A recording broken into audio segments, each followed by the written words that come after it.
தேவனுடைய சமூகத்துக்கு போறாங்க. அங்க வந்து மணவாட்டியின் திருமணம், ஆட்டுக்குட்டியானவரின் திருமணம்.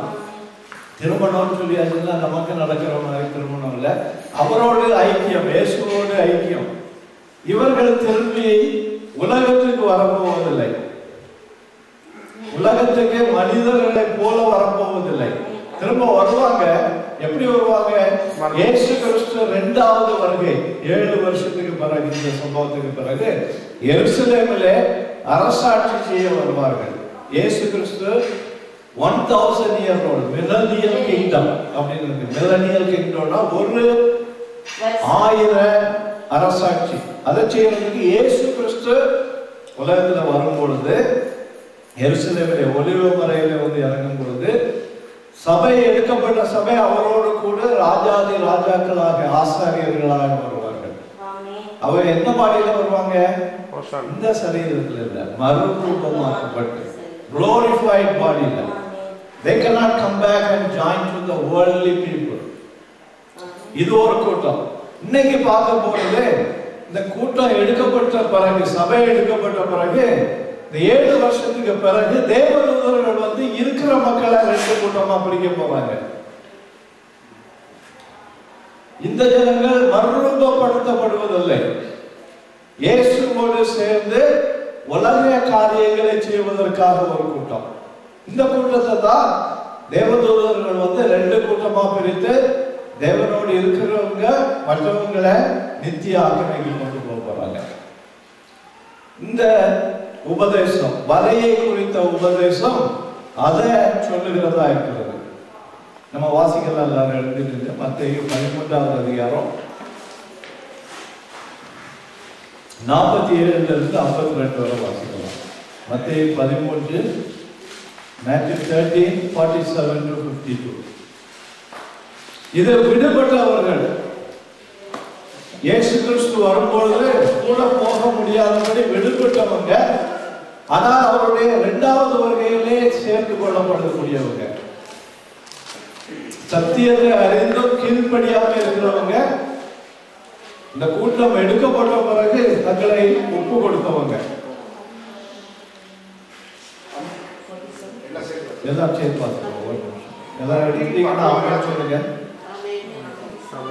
சரி, தொடங்கலாம்.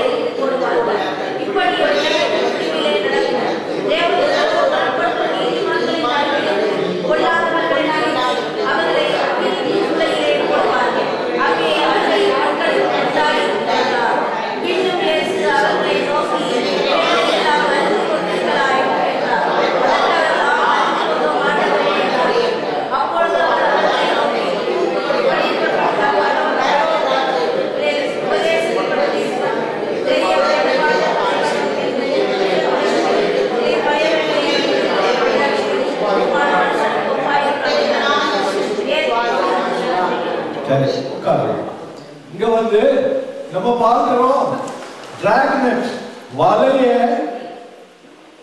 பரலோக ராஜ்யத்துல கம்பேர் பண்ணி பேசுகிறார். இந்த வலை எப்படின்னா, டிராகனட்னா 2 போட்ல போவாங்க.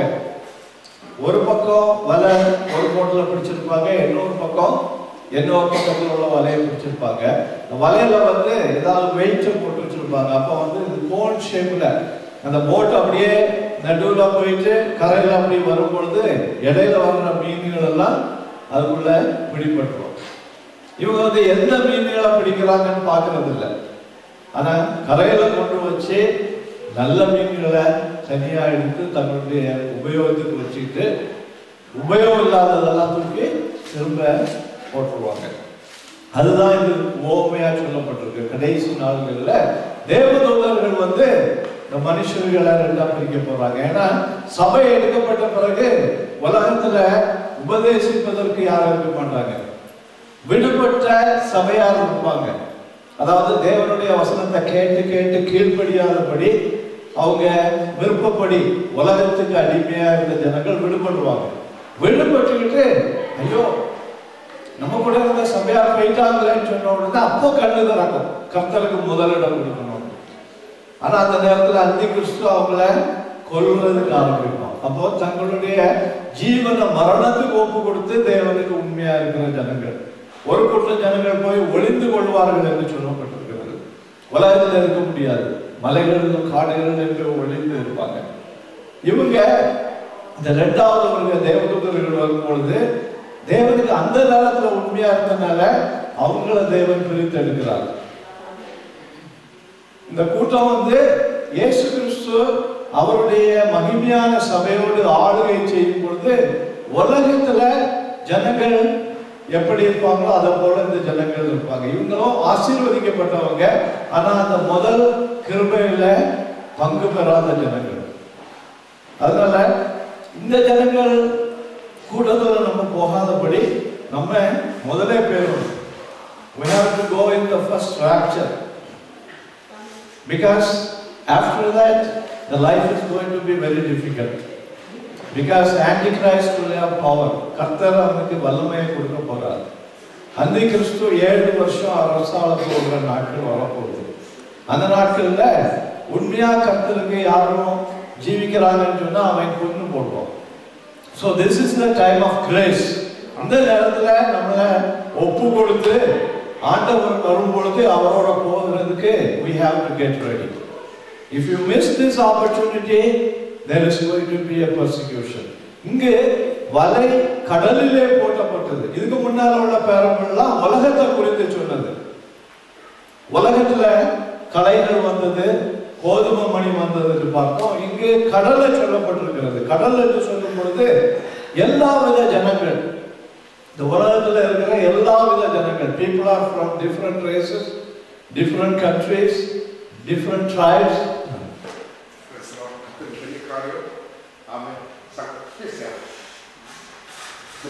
அவர் சாட்சி சொன்ன பாஸ்டர் சபைக்கு வந்து பிள்ளைகளை பார்த்து பிள்ளைகளை வீட்டில் வச்சு கொண்டு இன்னைக்கு ஹாஸ்பிட்டலோட சேர்ந்து வந்துருக்கேன். பெரிய காரணம் சொல்லியிருக்காரு. ஓகே,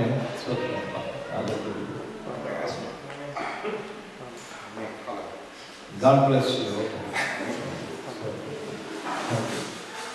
அப்போ இங்க பாக்குறோம் கடல்ல எல்லா விதமான மீன்கள் இருக்கிறது போல உலகத்துல பல விதமான ஜனங்கள். அதுல நெட் போடுறது, the dragnet was put into the sea. அந்த dragnet தான் நம்முடைய சுவிசேஷம். ஆனா கடைசி நாட்கள்ல சபை இருக்காது. அதனால சுவிசேஷம் அறிவிக்கிறதுக்காக ஒரு கூட்டம் தேவதூதர்கள் சுவிசேஷத்தை அறிவிப்பார்கள் என்று வேதம் சொல்லுகிறது.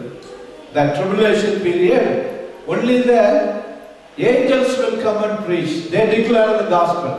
அதன் மூலமாக அநேகர் ரட்சிக்கப்படுவாங்க. அவங்க இந்த மகிமையில உடனே போகிறது இல்ல, இந்த மில்லேனியல் கிங்டத்துல தேவனோடு இருந்து இந்த உலகத்துல அரசாட்சி. நம்மெல்லாம் ராஜாதி ராஜாக்களும் ஆசாரியர்களுமாக மகிமையான சரீரத்தில் இருப்போம் என்று வேதம் சொல்லுகிறது. அப்போ இந்த கடல்ல இருக்கிற நெற்று இனிமே நல்ல மீன் எது என்றால் ரட்சிக்கப்பட்டவைகள். அந்த நேரத்தில் ரட்சிக்கப்படுகிறார்கள். கெட்ட மீன் ரட்சிக்கப்படாதவைகள். இதுல நம்ம என்ன டீப்பரா அறிய போறோம்னா, இந்த நேரத்துல உலகத்துல இருக்கிற கூட்டம், சபையும் உலகமும் சேர்ந்திருக்கிற ஒரு கூட்டம்.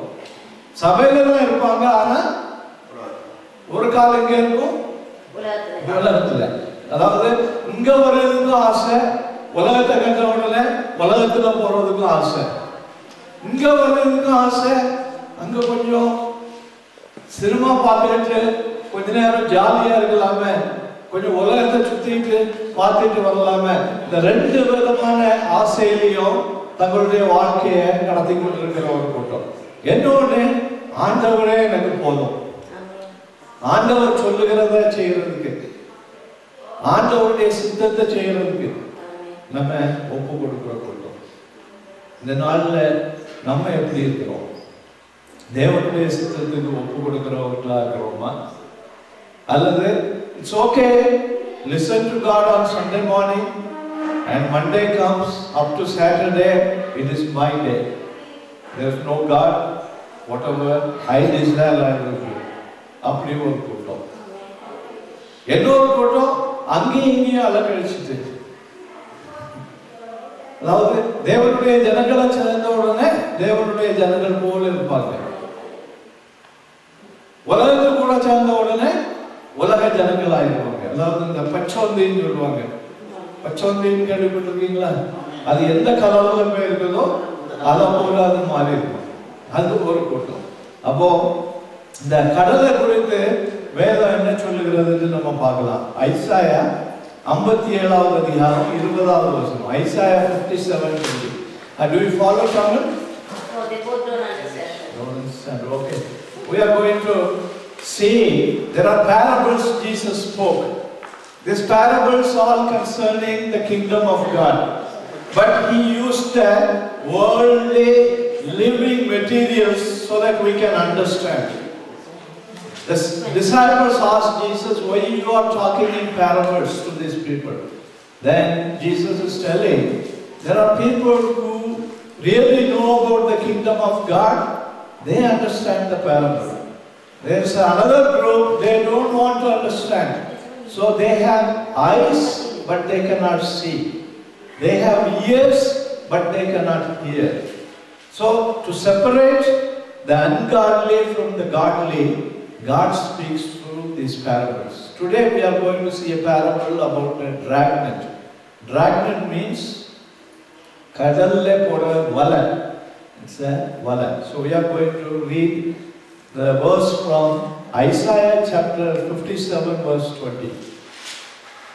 துன்மார்க்கரோ கொந்தளிக்கும் கடலை போல இருக்கிறார்கள். துன்மார்க்கரோ கொந்தளிக்கும் கடலை போல இருக்கிறார்கள். And after that you read it in English. Okay.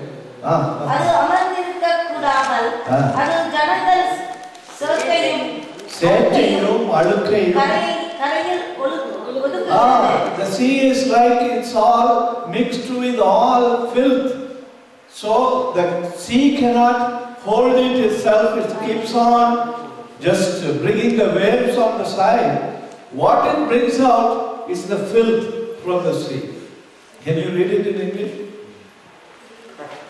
57:20. But the wicked are like the troubled sea when it cannot rest, whose waters are tossed up mire and dirt. There is no peace, says my God, for the wicked. There is no peace for the wicked. We have been promised the peace which passeth all understanding. Jesus said, I am giving my own peace. என்னுடைய சமாதானத்தை உங்களுக்கு நான் தந்து போகிறேன். இந்த சமாதானம் வந்து உலகத்துல நடக்கிற கிரியைகளினாலே எந்த விதமான டேமேஜ் வராது. துக்கம் வந்தாலும் சரி, சந்தோஷம் வந்தாலும் சரி, this peace remains the same. But the peace of the world, it goes according to situation. The situation is not good, you lose the peace. Yes. But we have the peace which God has filled it. So it has nothing related to the happenings of the world. Happenings of the world will bring happiness. But the happiness, joy, what God gives is a joy which is not affected by the happenings of this world. So you have to understand the difference. இப்போ இன்னொரு வசனம் பார்க்கலாம். வெளிப்படுத்துதல் Revelation chapter 17 verse 15. Revelation chapter 17 verse 15.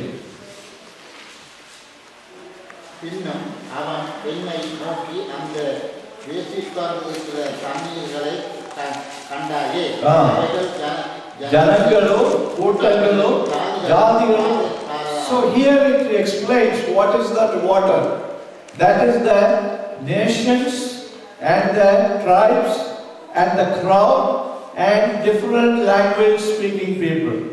So in this world we have got all these things. It's like a sea, and it always pour out all the filth outside. But our God is a God. He is putting a net into the sea. The net is the gospel of Jesus Christ. So in this net, all kind of fishes are caught. But can it go to heaven? No. What they do, when they catch these fishes, they come to the shore and they take all the good ones separate. So, no.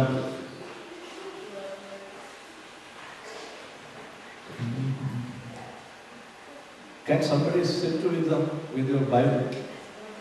Yes, you can sit with them. So that at least let's go down and sitting there. Yeah. Hallelujah. Yeah, take your Bible, Revelation chapter 17, verse 15. So, the world is full of people with different natures. But God has given an amount of faith in everybody's life, whether he is from this religion or that religion. This faith, what God has put in the mind, only makes them to seek God.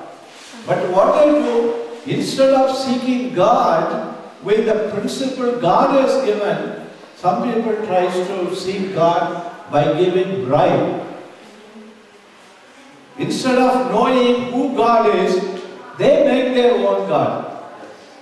When they make their own God, they can do anything with that God. But our God is not like that. He has created us, so He made a way how to approach Him. He knows that we cannot reach Him out. He is so high. Can we be in two different places at a time? Our imaginations go from here to many countries, many states, many places. We may be sitting here right now. Our mind can be working somewhere else. But God can see that. That's why He is seeking people who will worship Him in truth and spirit. Amen.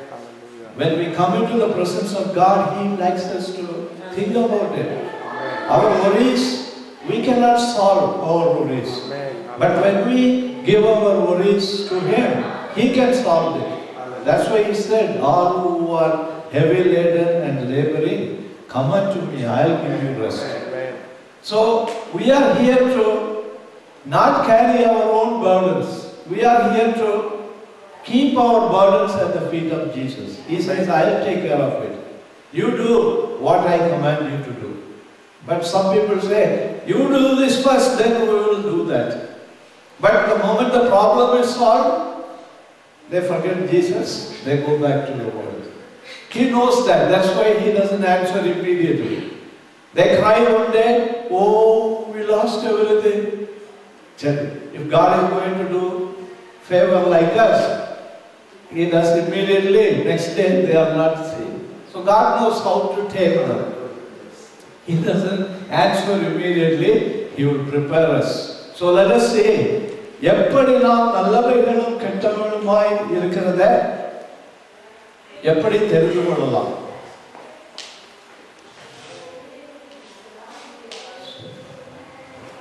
So God's word makes us very clear how we can be His or we can be away from it. Let's read 2 Corinthians verse 5, chapter 5 verse 21.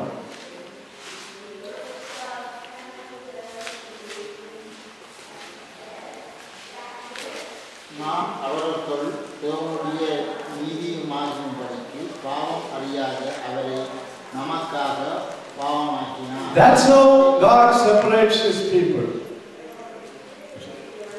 Our பாவம் அறியாதவர். He didn't commit any sin. Jesus was without sin. But to make us delivered from our sins, He became like one of us. He is holy and we are unholy people. We cannot reach Him out.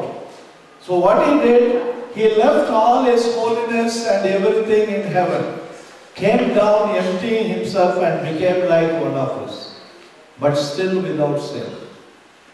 That's how He tried to reach us. That's why He has the power to make us one of His child. So it's not we with our activities. Some people think, if I do this, give $1,000 to some church, $1,000 to some temples, God will take us. No, He cannot buy God with your money. Because God doesn't need any of your wealth or health, because everything belongs to Him. Amen. You know that when the storm came in Sandy, I think last week was the anniversary. They are showing still people are struggling there. We don't understand because we are not suffering. Those people who were very rich, still they have no money to build that house, waiting for FEMA or some insurance company. So we think it's our own, but any moment it can be lost. That's why Jesus said, somebody read English, 2 Corinthians 5:21. For we made him who knew no sin to be sin for us, that we might become the righteousness of God in him. We might become a righteousness for God. So it is not our righteousness. Our righteousness is a filthy rag. But He puts His righteousness upon us. So that when people looks at it, they don't look me, they look Jesus in me. That's what we read it. When you are baptized in Christ, you have put on Jesus Christ. எத்தனை பேர் நீங்க இயேசு கிறிஸ்துவுக்குள்ள மரணத்துக்குள்ள ஞானஸ்நானம் பெற்றீர்களோ நீங்கள் இயேசுவை தரித்து கொண்டீர்கள் என்று நம்ம பார்த்தோம். So it's a real thing happening, but only is visible for the spiritual eyes. Fleshly eyes cannot see this difference. நீங்க பார்க்கும்போது எல்லாரும் ஒன்று போல தான் இருப்பாங்க. But when the angels and the devil looks upon us, they see the difference. They are the children of God. The devil did not have the courage to come near us. He will flee from us because we have been covered by the blood of Jesus. So only this will be visible or seen when this physical body is killed or died. Then the spiritual will take over. We are preparing ourselves for the coming days, because this life is only once, 60 years, 70 years, 80 years, then we finish. So we'll read one more verse, Romans chapter 3 verse 21 and 24, 21 to 24. ரோமர் 3வது அதிகாரம் 21 முதல் 24 வரை. இப்படி இருக்க நியாயப்பிரமாணம் இல்லாமல் தேவ நீதி வெளியாக்கப்பட்டிருக்கிறது. அதை குறித்து நியாயப்பிரமாணமும் தீர்க்க தரிசனங்களும் சாட்சியிடுகிறது. அது கிறிஸ்துவை பற்றும் விசுவாசத்தினாலே பலிக்கும் தேவ நீதியே. விசுவாசிக்கிற எவர்களுக்கும் அது பலிக்கும். வித்தியாசமே இல்லை. எல்லாரும் பாவம் செய்து தேவ மகிமையற்றவர்களாகி இலவசமாய் அவருடைய கிருபையினாலே கிறிஸ்து இயேசுவுக்குள்ள மீட்பை கொண்டு நீதிமான்களாக்கப்படுகிறீர்கள். Hallelujah. So we are made righteous not because of our activities, our works. It is because of God's doing. இப்போ உங்கள்கிட்ட ஒரு கேள்வி கேட்கிறேன். குதிரை வண்டி பார்த்துருக்கீங்களா? குதிரை வண்டி பார்த்துருக்கீங்களா? ஓகே. குதிரை வண்டியில குதிரை முன்னால இருக்குமா, வண்டி முன்னால இருக்குமா? குதிரை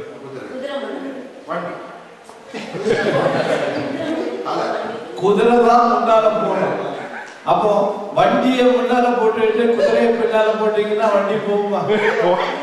நிறைய பேர் நினைச்சிருக்காங்க கர்த்தருடைய கட்டளை அப்படி செய்யலாம். தங்களுக்கு விருப்பமான வழி இல்லை. ஞானஸ்நானத்தை பற்றி சொல்லும் பொழுது என்ன சொல்லி இருக்குது?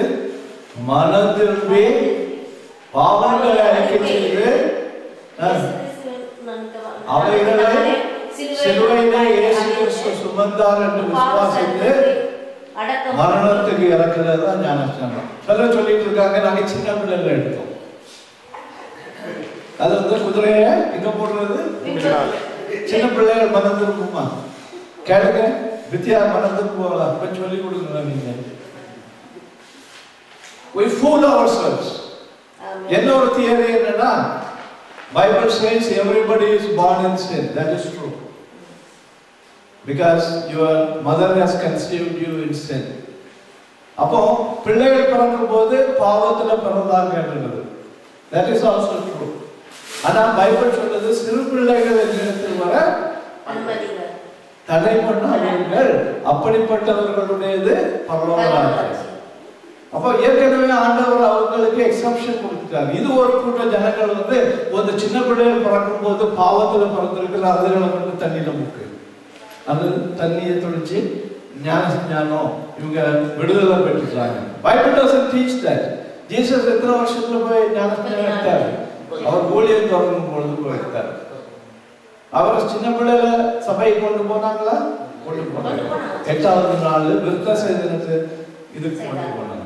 ஆனா அது ஞானஸ்நானம் இல்லை. He knows. அவர் வளர்ந்த பிறகு அவர் சொன்னாரு, கர்த்தருடைய நீதியை நிறைவேற்றுவது முக்கியம். அதுதான் இங்கே சொல்லப்பட்டிருக்கிறது. என்ன சொல்லி இருக்கிறது? நியாயப்பிரமாணம் தேவ நீதி வெளிப்பட்டிருக்கிறது. அதை குறித்து நியாயப்பிரமாணம் தீர்க்க தரிசனங்கள் சாட்சியிடுகிறது. அது இயேசு கிறிஸ்துவை பற்றும் விசுவாசத்தினாலே ஏற்பட்டது. அப்ப பிள்ளைகளுக்கு விசுவாசிக்கிறதுக்கு ஞானம் கிடையாது, அதனால அவர்களுக்கு நியாய தீர்ப்பும் கிடையாது. எந்த மதத்துல பிறந்த பிள்ளையும் இறந்து போச்சுன்னா அது பரலோகத்துக்கு தான் போகும், தேவனுடைய சமூகத்துக்கு. ஆனா there is a age, accountable age. Accountable age வந்த பிறகு the child has to make a decision. So இப்போ எல்லோரும் பாவம் செய்து, அதனால no exception.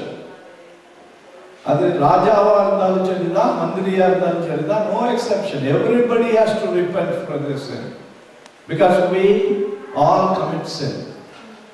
அதனால ஒரு நாள் இயேசுவின் சமூகத்துல we have to sit in the presence of Jesus telling that I am a sinner, Lord forgive me. Then he forgives immediately if you ask truly from your heart. Very simple to accept Jesus.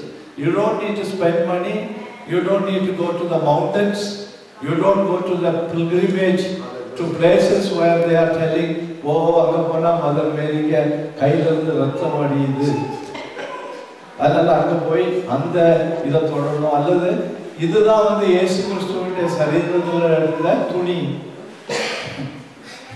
அது என்ன சொல்லுவீங்க? இதெல்லாம் தேவையில்லை. Jesus வந்து எல்லாருக்கும் ஃப்ரீயா, எந்த உலகத்துல எந்த கரையில கடந்தாலும் சரி, you don't need to spend even a single penny. All you have to do is to believe in your heart and accept Jesus.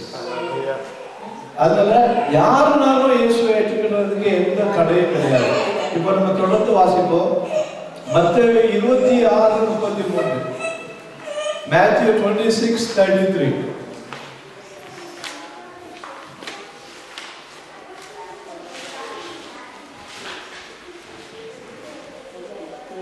பேதுரு அவர்களுக்கு பிரதியுத்தரமாக, உமது நிமித்தம் எல்லாரும் இடர்கள் அடைந்தாலும் நான் ஒரு காலம் இடரடையேன். Matthew 26:33. பேதுரு அவர்களுக்கு பிரதியுத்தரமாக, உமது நிமித்தம் எல்லாரும் இடர்கள் அடைந்தாலும் நான் ஒரு காலம் இடரடையேன் என்றார். Hallelujah. So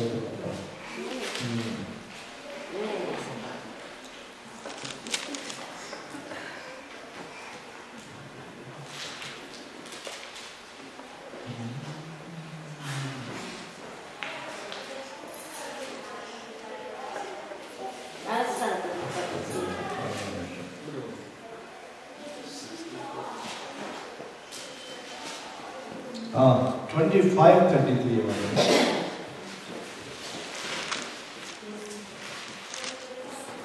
செம்மறியாட்டுகளை தமது வலது பக்கத்திலும் வெள்ளாடுகளை தமது இடது பக்கத்திலும் நிறுத்துவார். Amen. Hallelujah. This is how God is going to divide us in the last days. செம்மறியாடுகள், the lambs on one side and the goat on the other side. He is going to separate and give a decision. Those who are on the right side enter into the heaven. Those who are on the left side enter into hellfire. So this is what the angels are going to do in the last days. But before that, let us going to see how all these things playing out. மத்தேயு 15வது அதிகாரம் 15 ல இருந்து 22 வரை வாசிப்போம். 15 to 22.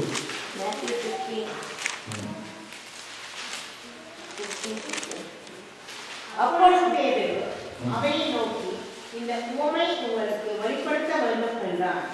அதற்கு இயேசு, நீங்களும் இன்னும் உணர்வில்லாதவராய் இருக்கிறீர்களா? வாய்க்குள்ளே போவதெல்லாம் வயிற்றில் சென்று. மத்தேயு 15:15 ல இருந்து. Matthew 15:15 மத்தேயு 15:15 Matthew 15:15-23. அப்பொழுது பேதுரு அவரை நோக்கி இந்த சரி 15. அப்பொழுது பேதுரு அவரை நோக்கி இந்த உவமை எங்களுக்கு வெளிப்படுத்த வேண்டும் என்றார். அதற்கு இயேசு, நீங்களும் இன்னும் உணர்வில்லாதவர்களாய் இருக்கிறீர்களா? வாய்க்குள்ளே போகிறதெல்லாம் வயிற்றில் சென்று ஆசையை கழிந்துக்குவோம் என்பதை நீங்கள் இன்னும் அறியவில்லையா? அதான் 16:15 வாசிங்க.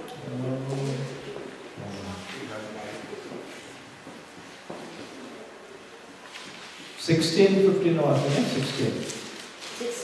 அப்பொழுது அவர் நீங்கள் என்ன 16:15 Matthew 16:15.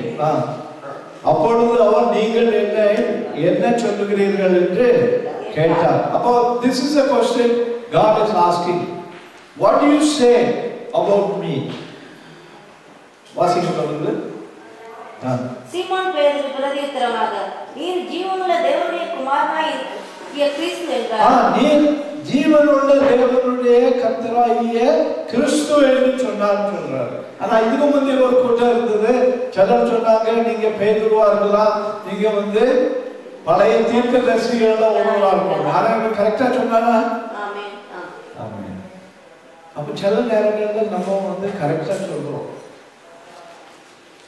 ஆனா தேவன் யாரை விரும்புகிறார்? அவருடைய சித்தத்தை நிறைவேற்று.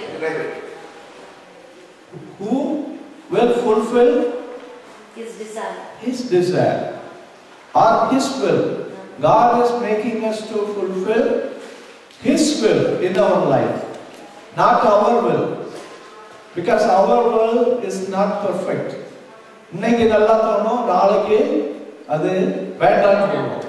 அது அவனுக்கு தெரியாம நான் கேட்டுட்டேன், இதை கொஞ்சம் மாற்றி தரோம், நான் நல்லதுன்னு நினைச்சேன். But God does not play like this. He knows from the beginning to the end.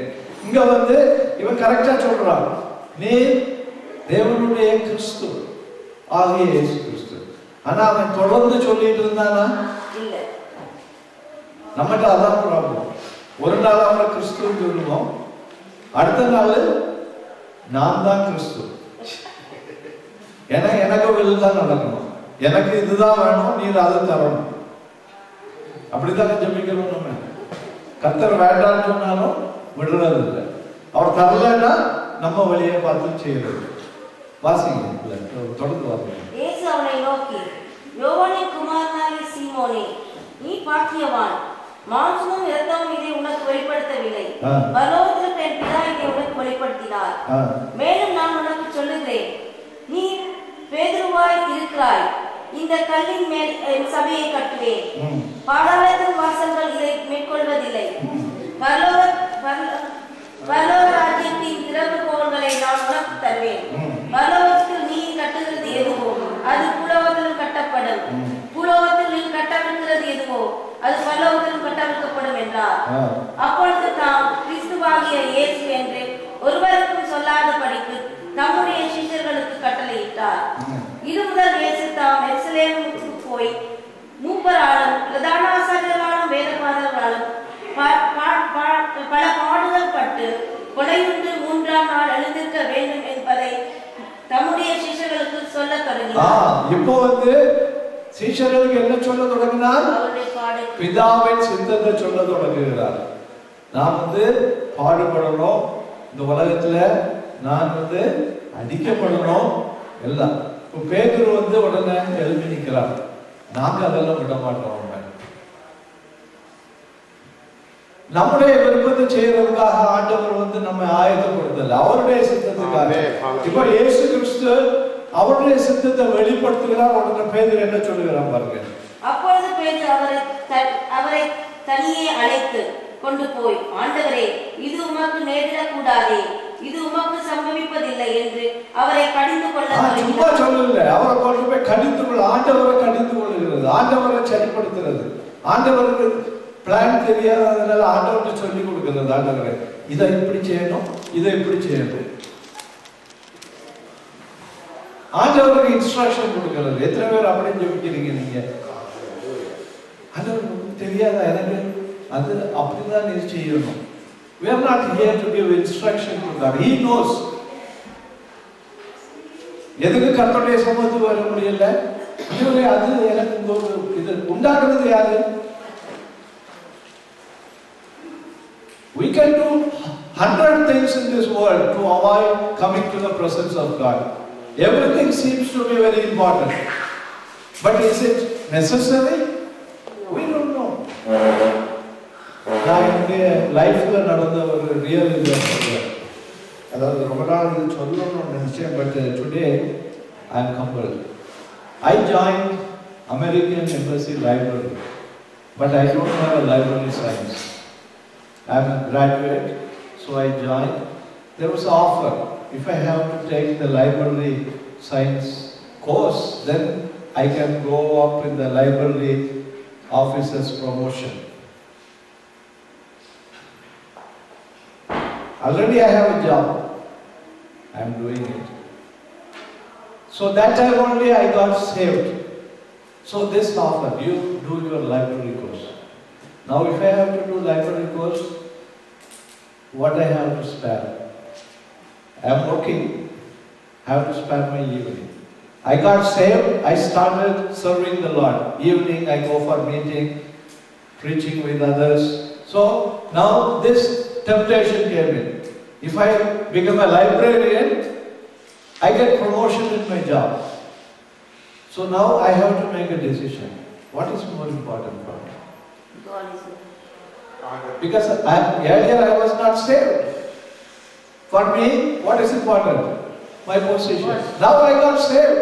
What is more important for me? I have to give time for my Lord, because God has given me a job already. Amen. Hallelujah.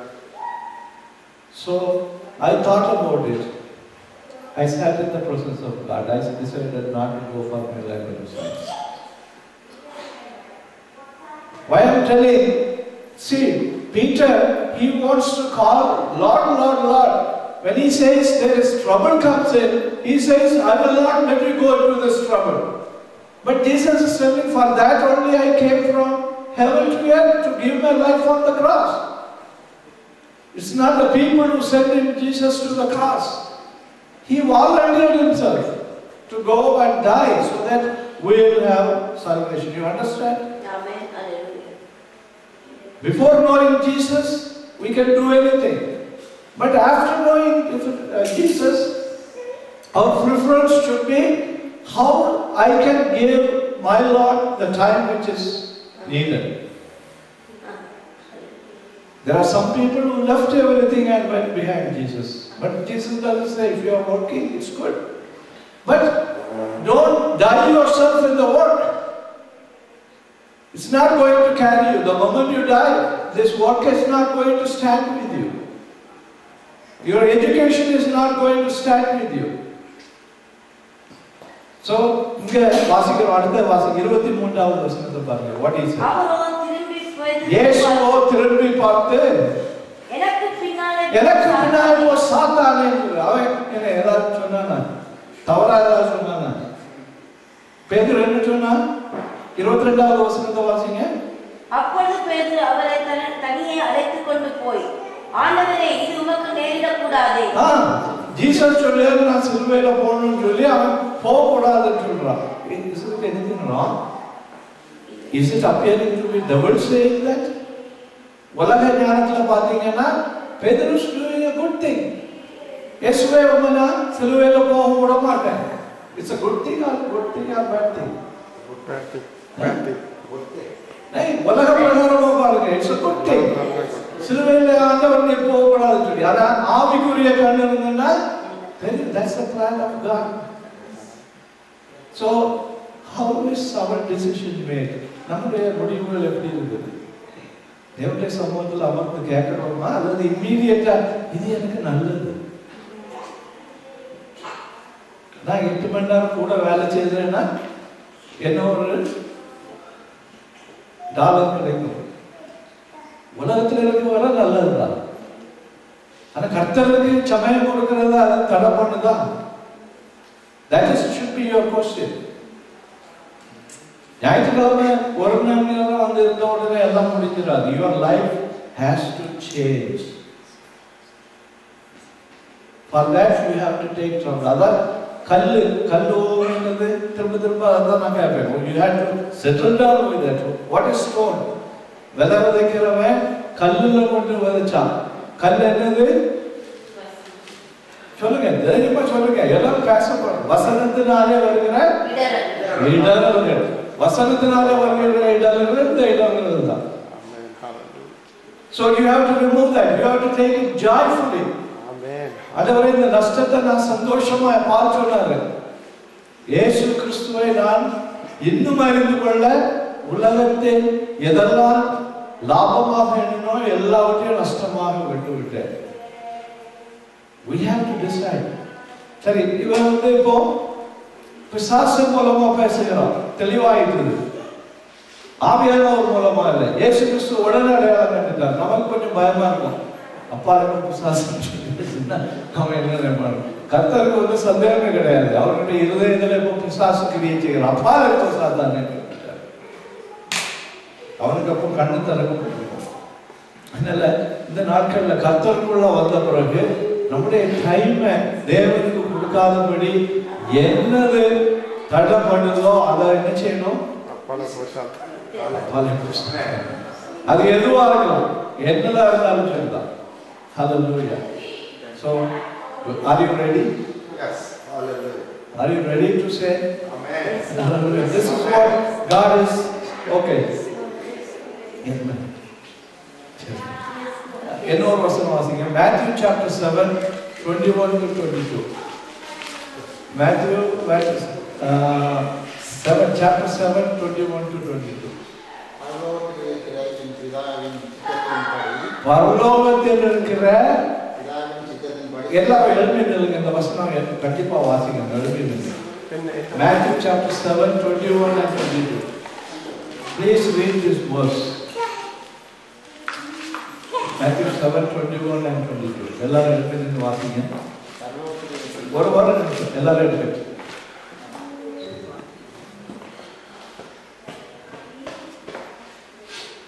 Ready?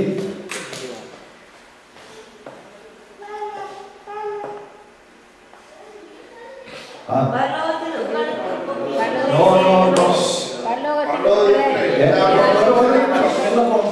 அவங்க எங்கேயோ வாசிங்க.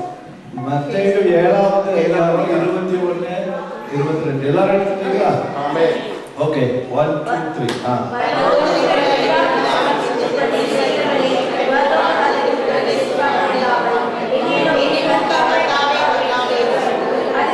Okay, நிறுத்துங்க. என்ன சொல்லுகிறார்?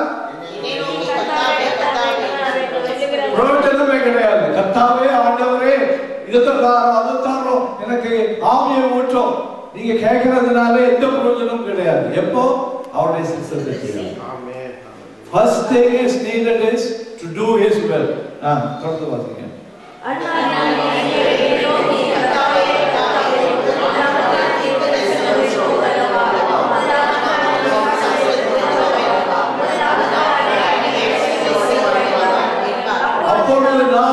அப்பொழுது நான் என்ன சொல்வாரு?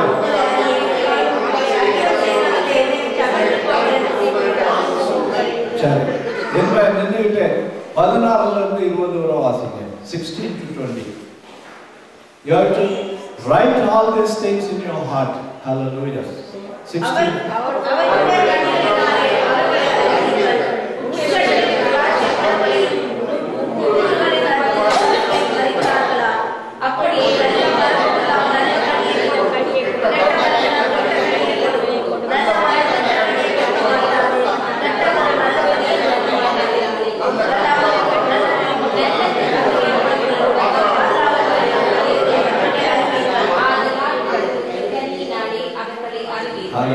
கனிகளினாலே அறிவீர்கள்.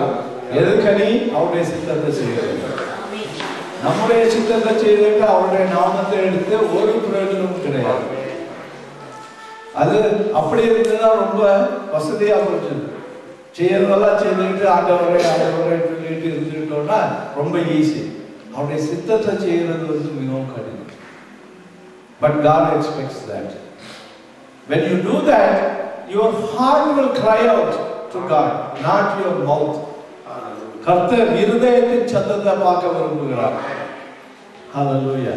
அதனால தேவன் சொன்னதுக்கு கீழ்ப்படிகிறதுக்காக நம்ம சபைக்கு வருகிறோம். we learn the word of God. என்ன ஒரு வசனம் வாசிப்போம்? எபிரேயர் 10:26.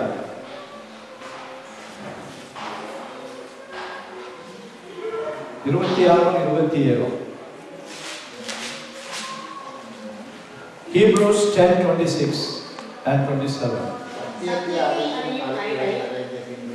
சத்தியத்தை அறியும் அறிவை அடைந்த பின்பு நாம் மனப்பூர்வமாய் பாவம் செய்கிறவர்களாய் இருந்தால் பாவங்களின் நிமித்தம் செலுத்தத்தக்க வேறொரு சத்தியத்தை அறிகிறது வரை ஆண்டவர் அதை பெருசா எடுக்கிறது இல்லை.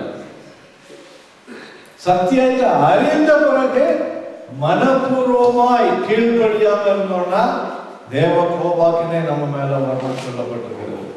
சத்தியம் அறியாதவங்க, somebody is ignorant, God considers to be ignorant. He doesn't take it serious. But once you know the truth, if you are not going to obey the truth, manapurvamaina, with your own understanding, who makes the decision? You make the decision. God has given that power.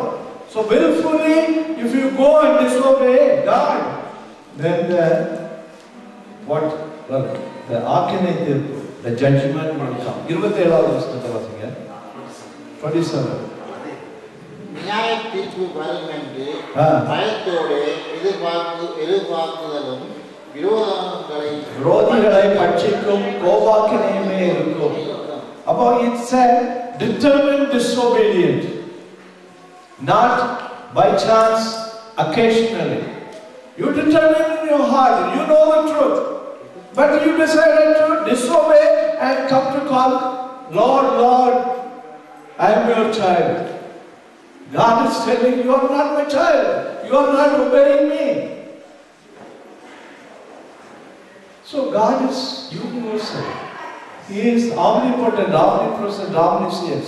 He knows every inch of things going on in our life. So, உண்மையான இருதயமுள்ளவர்கள் ஆண்டவர் தேடுகிறார். பலவந்தனா பரவாயில்ல. If you don't have strength, God says, the strength I have given you, are you honest? Amen. Hallelujah.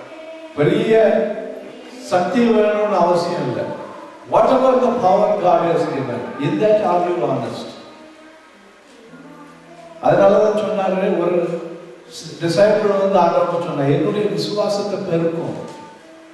விசுவாசத்தை பெருக்கும்னு அர்த்தம் என்ன?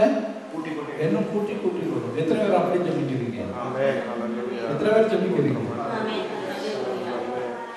ஜெபிக்கிறீங்களா? கை சட்டியா காட்டுங்க. அந்த சீஷர்ட் ஆண்டவர் என்ன சொன்னார் தெரியுமா?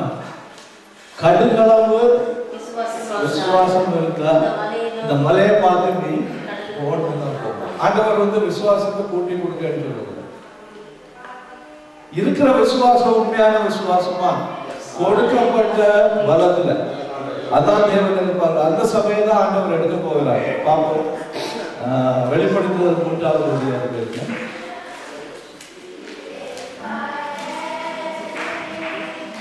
இந்த கூட கேட்கறதெல்லாம் சும்மா எக்ஸ்கியூஸ், இருக்கிறத உபயோக கிடையாது. நீ தந்தீர்னா நான் கொடுப்பேன் அப்படின்னு இருக்கிறத உபயோகி ஆண்டவர் சொல்லுகிறார்.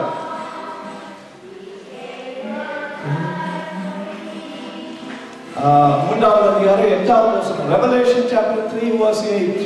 ஒரு நிமிஷம் எல்லாரும் எடுங்க. சரி வாசிங்க. எவ்வளவு பலன் இருந்தது? ரொம்ப இருந்ததா கொஞ்சம் இருந்ததா? கொஞ்சம். அது கொஞ்சம் பலன் இருந்தது.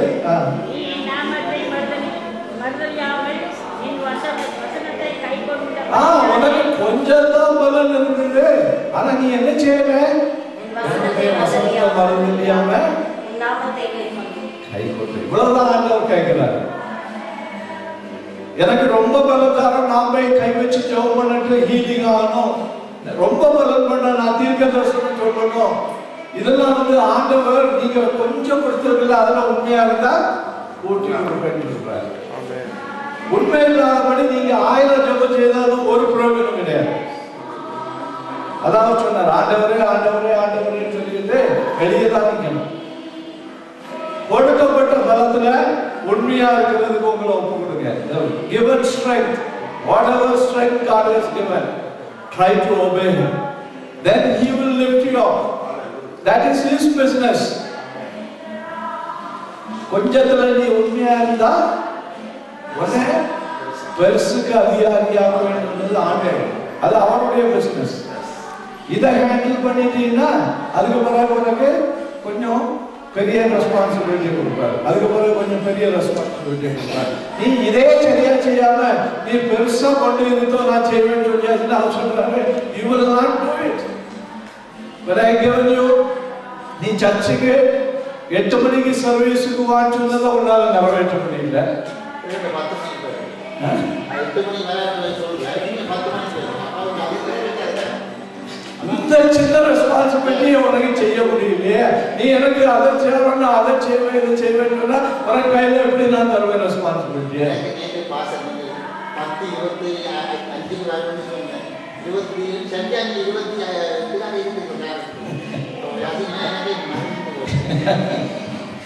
10 கர்த்தர் வந்து சின்ன காரியத்துல ரொம்ப கவனமா இருக்கிறவங்க. ஏன்னா சின்னத்துல உண்மையா இல்லாதவன் பெரியதுல பற்றி கவலைப்படவே வேண்டாம், செய்ய மாட்டான். கண்டிப்பா சின்னதுல உண்மையா இருக்கும் பொழுது அவரு நம்மளை உயர்த்துவார். அதனாலதான் சொன்னாரு இதுல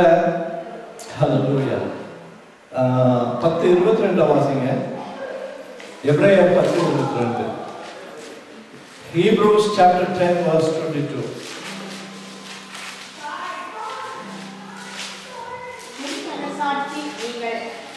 வெளிக்கப்பட்ட இருதயம் உள்ளவர்களாகவும் சுத்திகலத்தினால் கலவப்பட்ட சரீரம் உள்ளவர்களாகவும் உண்மையுள்ள இதயத்தோடும் விசுவாசத்தின் பூரண நிச்சயத்தோடும் சேரக்கடவோம். Okay, this is the way that we gather.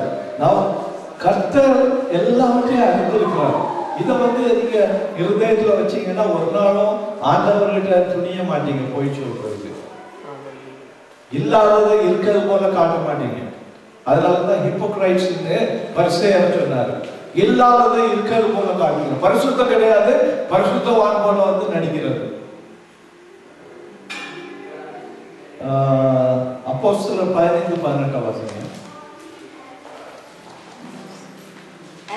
அப்போஸ்தலர் Acts chapter 15 verse 18.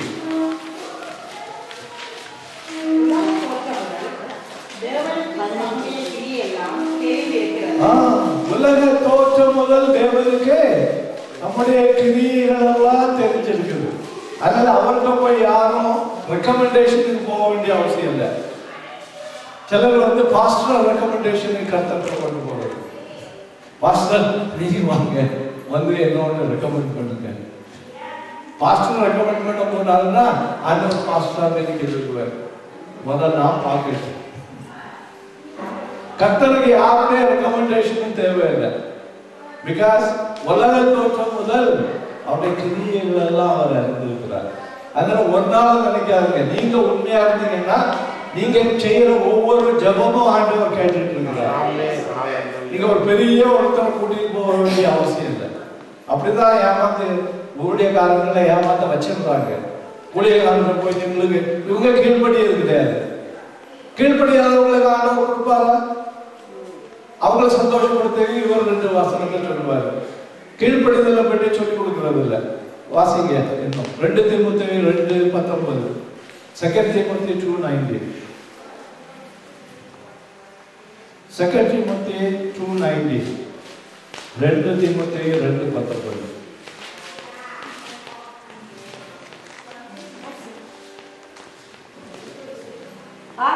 ஆகிலும் தேவனுடைய உறுதியான அஸ்திபாரம் நிலைத்திருக்கிறது. கர்த்தர் தம்முடையவர்களை அறிவார் என்பதும் அறிவாரா அறியாரா? அறிவார் என்பதும் அது கொஞ்சம் சந்தேகம் வருது. அறியாரா? கர்த்தர் தம்முடையவர்களை அறிவார் என்பதும் கிறிஸ்துவின் நாமத்தை சொல்லுகிறவன் எவனும் அநியாயத்தை விட்டு விலகக் கடவன் என்றும் அதற்கு முத்திரையாகிறது. அநியாயத்தை பிடிச்சுக்கிட்டு நான் ஆண்டவருடைய சொல்லிட்டு இருந்தா முத்திரை கிடைக்காது. எப்ப முத்திரை கிடைக்கும்? அநியாயத்தை விட்டு நம்ம வெளியே வரும்பொழுது. ஏன்னா ஆண்டவர் அவருடையவர்களை அறிந்திருக்கிறார். யாரும் நீங்க மற்றவங்கிட்ட போய் ரெக்கமெண்டேஷனுக்கு போக வேண்டியதில்லை. நீங்க கர்த்தருடைய பிள்ளையானா அந்த முத்திரை உங்க மேல இருக்குது. நீங்க வாய் திறந்தீங்கன்னா ஆண்டவர் கேட்பார். வாய் திறக்க முந்தைய இருதயத்துல இருக்கிறத அவர் பார்த்து நிறைவேற்றினார். பைபிள் அப்படிதான் சொல்லுது. நீ கேட்கறதுக்கு முன்னாலே மகனே நான் அறிஞ்சிருக்கிறேன் உன்னுடைய தேவைகளை அப்படின்னு. எப்போ முழுமையா எனக்கு கொடுக்கப்பட்ட பதில நான் கீழ்ப்படியும் பொழுது என்ன முடிவு குறித்து இது அந்த ஓம சொல்லப்பட்டது முடிவுல வரக்கூடியது. முடிவு குறித்து பார்ப்போம். 1 பேதுரு 4:7. 1 Peter chapter 4 verse 7. 1 பேதுரு 4வது அதிகாரம் 7வது வசனம். எல்லாவற்றிற்கும் முடிவு சமயமாயிற்று. ஆகையால் தெரிந்த புத்தியுள்ளவர்களாய் இருந்து ஜெபம் பண்ணுவதற்கு ஜாக்கிரதை உள்ளவர்களாய் இருந்து எல்லாவற்றிற்கும் முடிவு சமீபமாயிற்று. ஆகையால் தெளிந்த புத்தி. You have to have a clear mind to know what is needed, what is not needed.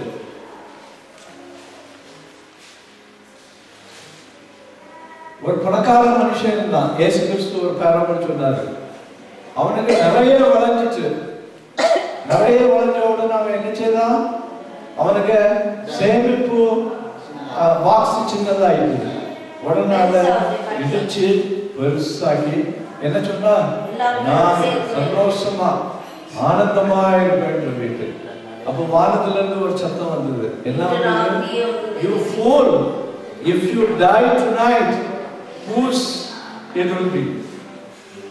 If you do die tonight, whose this will be? இவர் என்ன சொல்றாருன்னா, என்னுடைய ஜெனரேஷன் பூரா ஆனந்தமா இருப்பேன்னு சொல்லிட்டு. ஆண்டவர் கேட்டார், இன்று ராத்திரியில ஒரு உயிரை எடுக்கப்பட்டுனா நீ எங்க போவ? That should be our thoughts. Anytime God can take us. We should be ready. அப்போ இந்த உலகம் நம்முடைய பாட்டு ஒன்றுல சிஸ்டர் ரெடி பண்ணிருங்க தெரியுமா? சரி, ஏதாவது அந்த related 1 Corinthians 15:24. 1 Corinthians chapter 15 verse 24.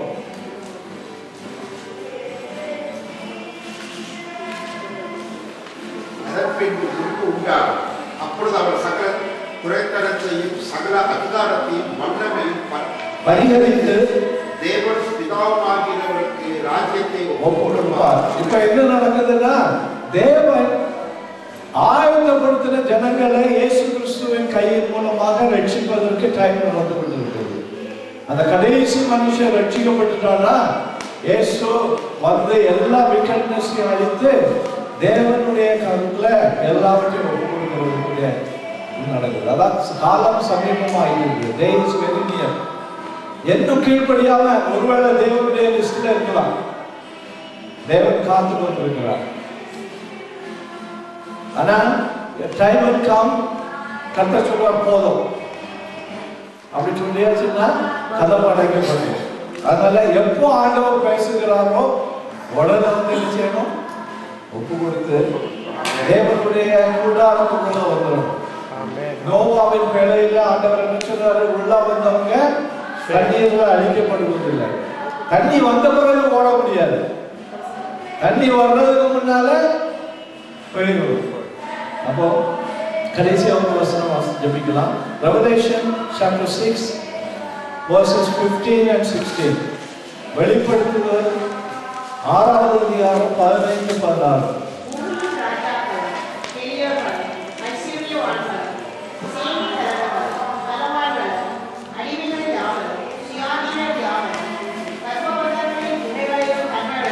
ஒழித்துக்கொண்டு எல்லாரும் எடுத்துட்டீங்களா?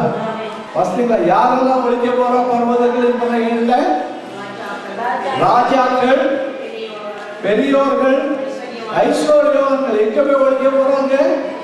புகையில போய் ஒழிக்க போறாங்க. நாள் வரப்போகுது. எதுக்கு ஒழிக்க போறாங்க? வாசிங்க.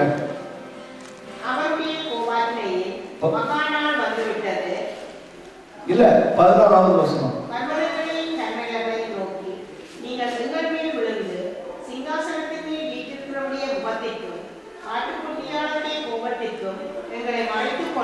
இப்போ ஆட்டுக்குட்டியாக அவர் கூப்பிட்டுட்டே இருக்கிறார். வாமகனே வாமகனேன்னு சொல்லிட்டு வரல. ஆனா அந்த நாள்ல போய் அவருடைய கோபாக்கினை வரும் பொழுது குகைகளுக்குள்ளேயோ எங்கேயாவது போய் ஒளிச்சுக்கிட்டு ஆண்டவரே அவருடைய கோபாக்கினைகள் இருந்து இந்த மலையாத விழுந்து எங்களை மறைச்சுக்கிட்டு அப்படின்னு சொல்லி அலம் போடுறாங்க. எல்லா கண்களும் கண்டு அன்னைக்கு புலம்ப போகுதுன்னு சொல்லப்பட்டிருக்குது. இப்ப இயேசு கிறிஸ்துவ சொன்னா தூக்கி எரிஞ்சிட்டு போயிடுவாங்க, ஒன்னும் இல்லைன்னு சொல்லி. ஆண்டவர் பொறுமையோடு இருக்கிறார், வா மகனே அப்படின்னு சொல்லி. ஆனா அந்த நாள் வரும் பொழுது ராஜாக்களும் ஐஸ்வர்யவான்களும் மலைகளே எங்க மேல விழுந்து அவருடைய கோபாக்கினைகளிலிருந்து எங்களை பாதுகாத்துக்கணும்னு சொல்லி அழக்கூடிய நாள் வருகிறது.